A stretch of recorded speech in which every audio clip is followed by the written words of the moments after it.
एक breaking news पाहूया। मंत्र्यांसमोर गोकुळ गीतेंनी कुणाल दराडेंना सुनावलंय। गीतेंनी दराडेंना बाप काढण्यावरून सुनावलंय। महत्वाची अपडेट समोर त्या नाशिकमध्ये नाट्यमय घडामोडींना वेग आला। गेल्या 25 मिनिटांपासून महाजन, सामंत आणि गीतेंमध्ये चर्चा सुरू आहे। अद्याप सुद्धा कुठल्याही प्रकारचा शिक्कामोर्तब अशी माहिती नाही। मात्र मंत्र्यांसमोर गोकुळ गीते यांनी कुणाल दराडेंना सुनावलं। यापूर्वीच गोकुळ गीते यांनी एक प्रतिक्रिया दिली होती की माझा बाप काढला आणि त्या प्रकरणावरून नाराजी व्यक्त करण्यात आली होती। अजिबात माघार घेणार नाही, निवडणूक लढवण्यावर ठाम असल्याची भूमिका ही गीतेंनी दाखवली होती। आता मात्र गेल्या 25 मिनिटांपासून गिरीश महाजन, उदय सामंत आणि गोकुळ गीते यांच्यामध्ये चर्चा सुरू आहे। ही दृश्य आपण लोकशाही मराठीवरती पाहतोय।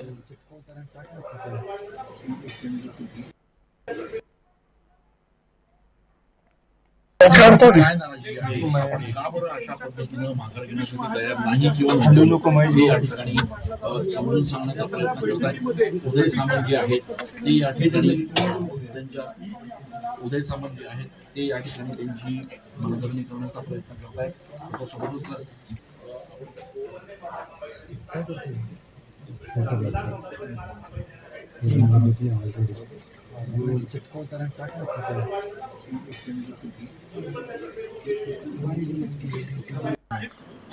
काय नाराजी आहे? का बरं अशा पद्धतीनं माघार घेण्यासाठी तयार नाही किंवा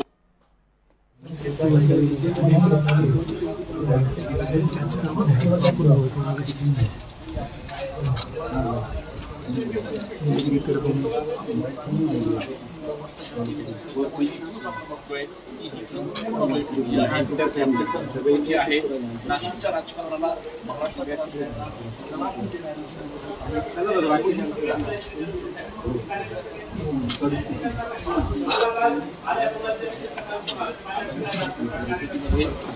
काय होणार आहे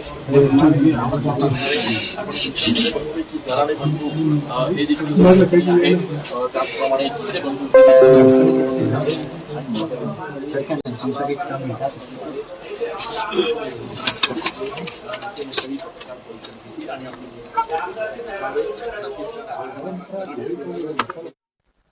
आता बातमी जळगावमधून। जळगाव विधान परिषद निवडणुकीमध्ये रेश्मा काळे निवडणूक लढण्यावर अद्याप ठाम आहेत। रेश्मा काळे यांच्याकडून प्रचाराला वेग आणल्याचं पाहायला मिळतंय। रेश्मा काळे हे शिवसेना शिंदेच्या बंडखोर उमेदवार आहेत। जळगावमधील शिवसेना शिंदे गटाच्या बंडखोर उमेदवार रेश्मा काळे यांनी निवडणूक लढवण्यावर ठाम भूमिका घेतल्याने रेश्मा काळे यांच्याकडून आता प्रचाराला वेग आलाय। पाचोरा येथे आमदार किशोर पाटील यांच्या पत्नी व नगराध्यक्षा सुनीता पाटील यांच्यासह शिवसेनेच्या नगरसेवकांची भेट घेतली।